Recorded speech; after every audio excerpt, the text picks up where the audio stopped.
A lot of people have a favorite number. Taylor seems to like the number 13. Cristiano Ronaldo's favorite number is 7. Bert's favorite is 6. My favorite number is 6. And can you guess what LBJ's favorite number is? It's 87. And if it's not, it should be, because in the 1948 US Senate elections, Lyndon B. Johnson won that Democratic primary by a mere 87 votes. Lucky win, right? Well, not exactly. See, after the primary election held in July 1948, Lyndon Johnson held 33% of the vote, and his opponent, Coke Stevenson, 39% of the vote. The third place finisher only received 19% of the vote. Out of 11 candidates that ran, no candidate received the majority. The runoff election was held a month later, on August 28, 1948. Only Stevenson and Johnson would be the candidates for this election. It is arguably one of the most consequential political events in American history. 1948, Lyndon B. Johnson, who was at the time a congressman for Texas's 10th congressional district, decided to run for the United States Senate. He was ambitious and already eyeing the presidency. The Senate seat from Texas, vacated by Senator W. Leo Daniel, was his target. Johnson faced a formidable opponent in Coke Stevenson, a popular former governor of Texas known for his integrity and conservative values. Precinct Box 13 in the small town of Alice became the center of controversy. An additional 202 votes were found a week after the election was held. George B. Parr, a powerful political boss in the area, known for his influence and control over local politics, played a crucial role in these additional votes. Of those votes, 201 went for LBJ and 1 was for Stevenson. So I think it's very clear what happened in that box. Not super clear. What exactly happened, sir? The box was stuffed. Oh, I understand now. But why do you have to laugh? Whoa, let's proceed with caution. The election now hinged on the Duke of Duval County, George Parr, the man who controlled the votes in South Texas. When the signatures of the 202 new voters were examined, some say the names were all written in the same ink and listed in alphabetical order. Though, you idiots, how could you make such a trivial mistake? I told George, but I didn't make a mistake. He said, oh, heck, it's all right. We in power. We don't care. All right. I love the attitude in his voice when he says, all right. It's like when a parent is slowly watching their child make a mistake so they can learn for themselves. Who was that? That was the voice of Luis Salas, the election judge for Jim Wells County in Texas, where the Box 13 scandal took place.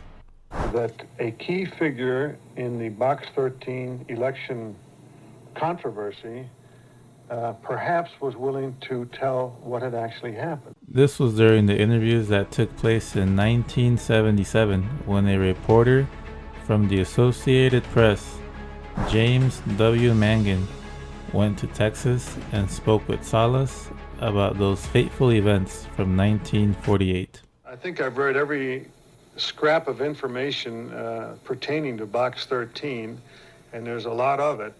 With Mangan at the helm, let's hear what else he was able to obtain.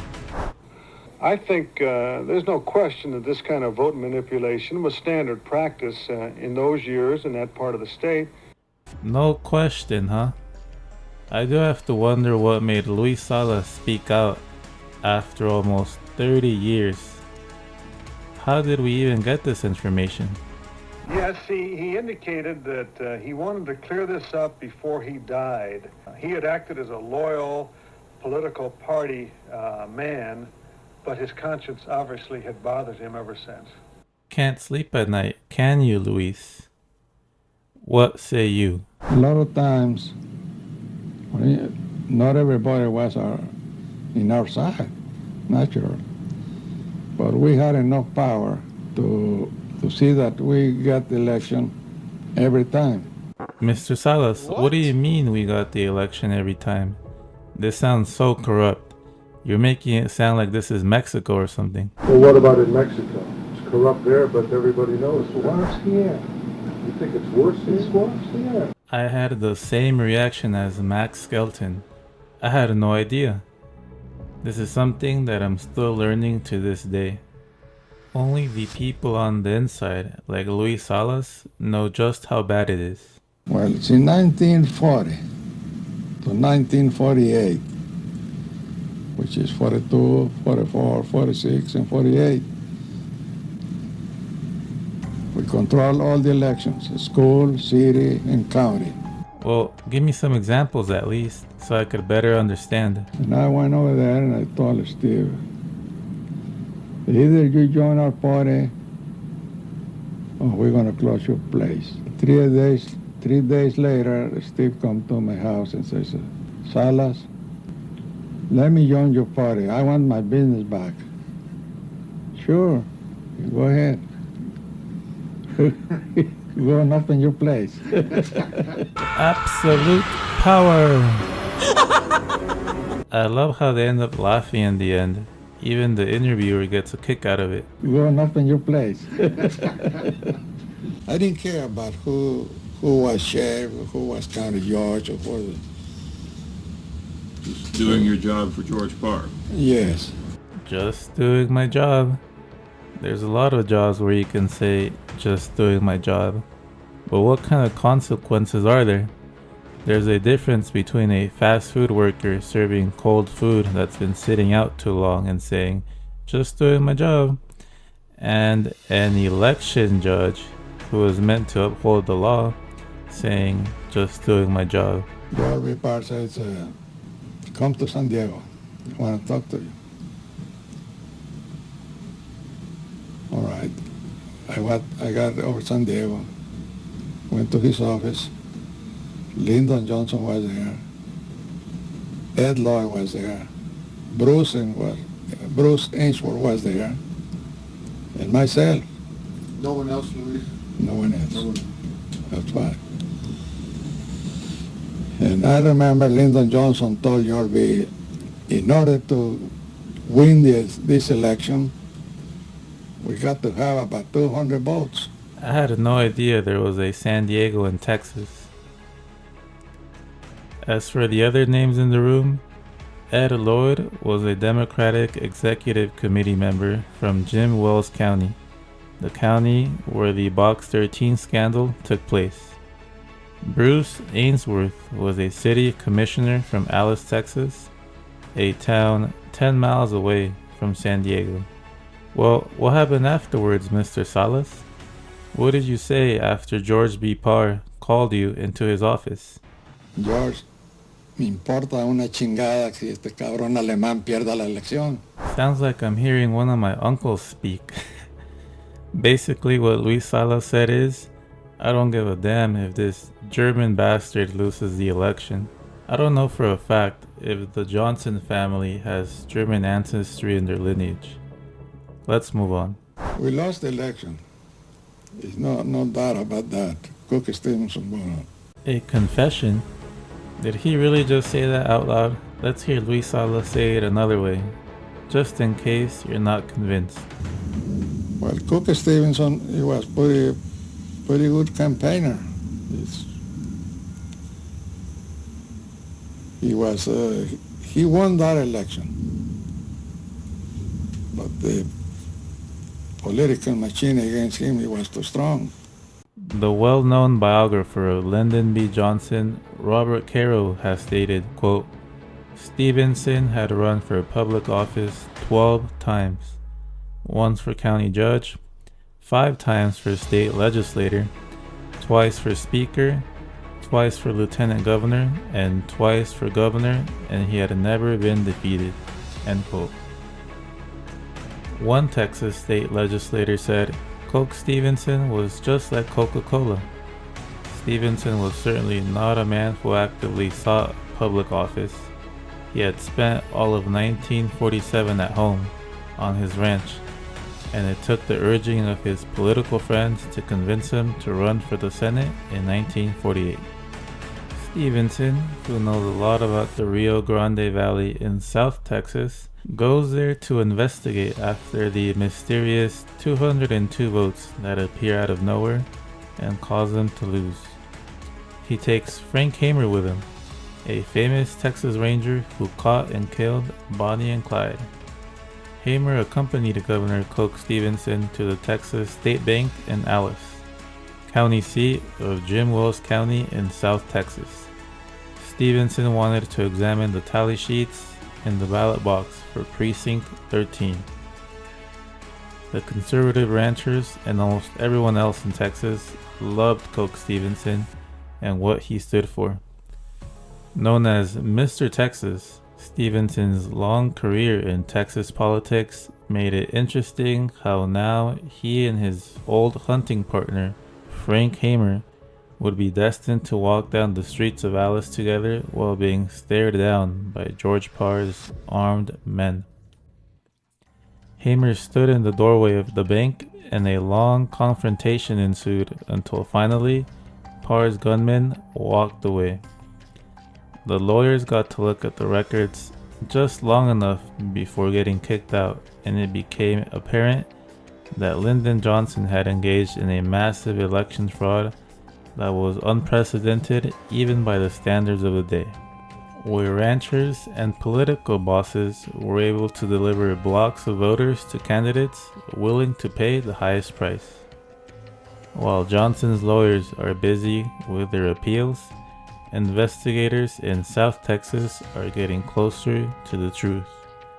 Finally, Supreme Court Justice Hugo Black says that the federal government can't get involved in a state election, stopping the vote fraud investigation and leading to a Johnson victory. The Democratic State Central Committee proclaimed Johnson the winner of the primary by a 29-28 vote. Disenchanted with the Democratic Party, Coke Stevenson supported Republicans for the rest of his life, including John Tower for the Senate and Nixon and Goldwater for the presidency. Frank Hamer, on the other hand, retired in 1949 and lived in Austin until his death in 1955. Since June, Lyndon Johnson had used a new type of aircraft, a helicopter, to talk to and dazzle as many Texans as he could in the short amount of time he had. He dubbed the machine the Johnson City Windmill. LBJ's efforts produced the, quote, first modern mass media campaign, end quote. Johnson will go on to spend more money than anyone ever had on polling, billboards, newspaper ads, radio spots, and mailings. He regularly mailed his Johnson Journal to thousands of rural voters.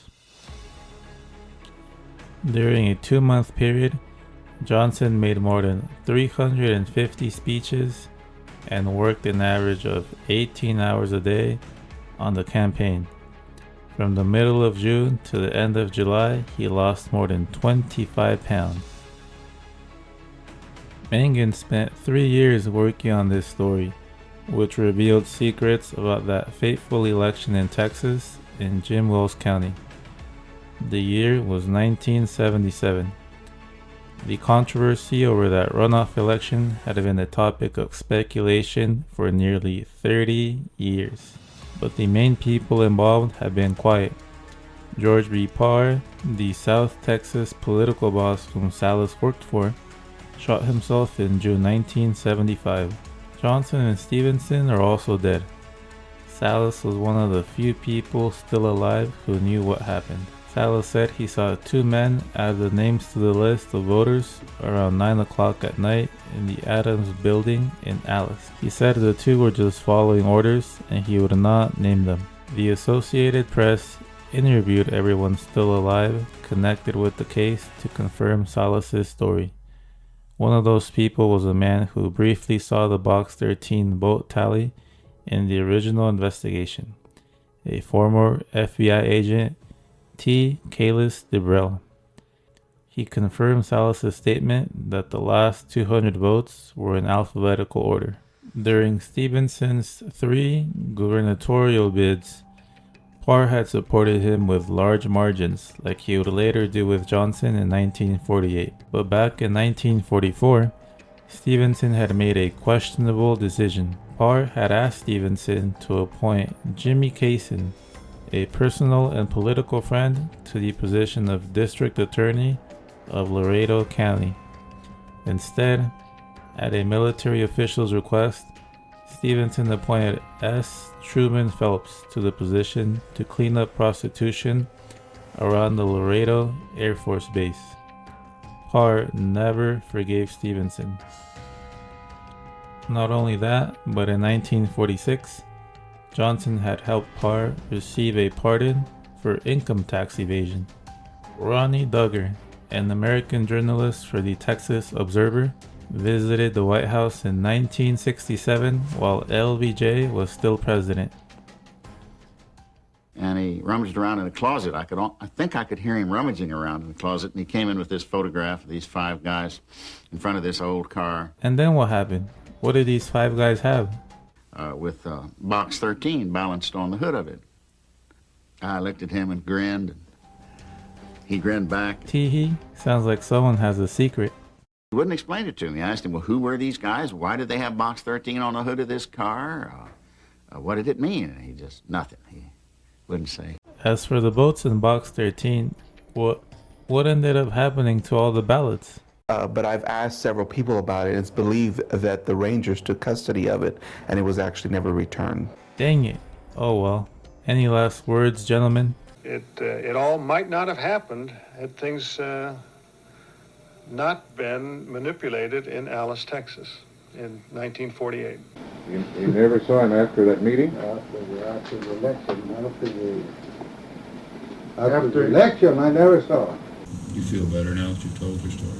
I feel better now, yeah. Even though LBJ was greatly helped by the South Texan people, especially the election judge, he never showed his face again, and Luis Salas never saw him again for the rest of his life. Maybe it's because of this rough and tumble nature of Texas that people thought they could carry out a certain plan and get away with it. Nah, probably not. Speaking of LBJ, always remember his wise words. We must either love each other or we must die. Vote for President Johnson on November 3rd.